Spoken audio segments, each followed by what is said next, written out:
जो आलोचक सावरकर के प्रति सहानुभूति नहीं रखते, वे भी सोचते हैं कि अंडमान जेल में कैद होने से पहले वो एक क्रांतिकारी थे।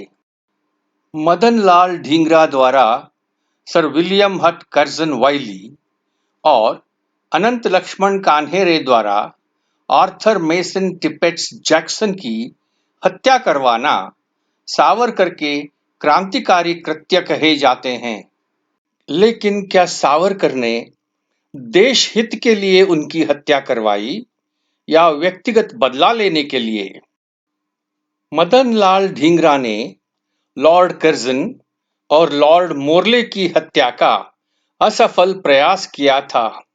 बाद में ढींगरा ने 1 जुलाई 1909 को लंदन में कर्नल वाइली की हत्या कर दी।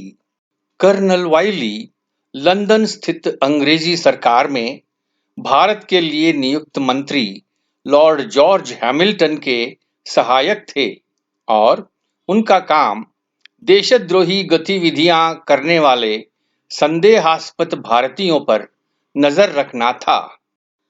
लॉर्ड कर्जन और लॉर्ड मोरले की हत्या का प्रयास करने के बाद ढींगरा ने कर्नल वाइली जैसे कमतर लक्ष्य को क्यों चुना?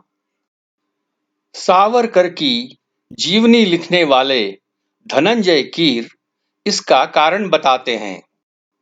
वह लिखते हैं, विनायक ने हत्या से पहले शाम को नॉटिंग हिल गेट स्टेशन पर ढींगरा से मुलाकात की और उन्हें विदाई देते हुए सख्ती से कहा, अगर इस बार तुम असफल हुए तो मुझे अपना चेहरा मत दिखाना। तो यह सावरकर ही थे जिन्होंने ढींगरा को अपना लक्ष्य बदलने के लिए मजबूर किया। लेकिन क्यों?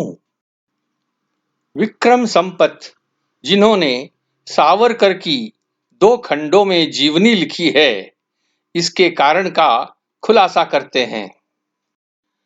सावरकर बैरिस्टर बनने के अपनी पढ़ाई के लिए ग्रेज इन में शामिल हुए थे और वाइली ने अपने कर्तव्य के तहत सावरकर के बारे में जानकारी एकत्र की थी। विक्रम खंड 1 के पृष्ठ 157 पर लिखते हैं, मई 1909 तक वाइली ने ग्रेज इन को कई पत्र लिखे और विनायक की अवांछनीय गतिविधियों के बारे में ढेर सारी जानकारी दी और उसे एक विशेष रूप से खतरनाक और देशद्रोही ताकत करार दिया। परिणाम स्वरूप ग्रेज इन ने विनायक पर क्रांति भड़काने वाली हत्या को नजरअंदाज करने और देश के खिलाफ वकालत करने का आरोप लगाया और उसे बैरिस्टर बनाने से इनकार कर दिया। तो वाइली की हत्या करवाने का कारण सावरकर का देश प्रेम या क्रांतिकारी गतिविधि नहीं, बल्कि अपने बैरिस्टर बनने में रोड़ा अटकाने के लिए वाइली के प्रति द्वेष था। भारत के एक चतुर राजनेता को शायद खेल समझ में आ गया था।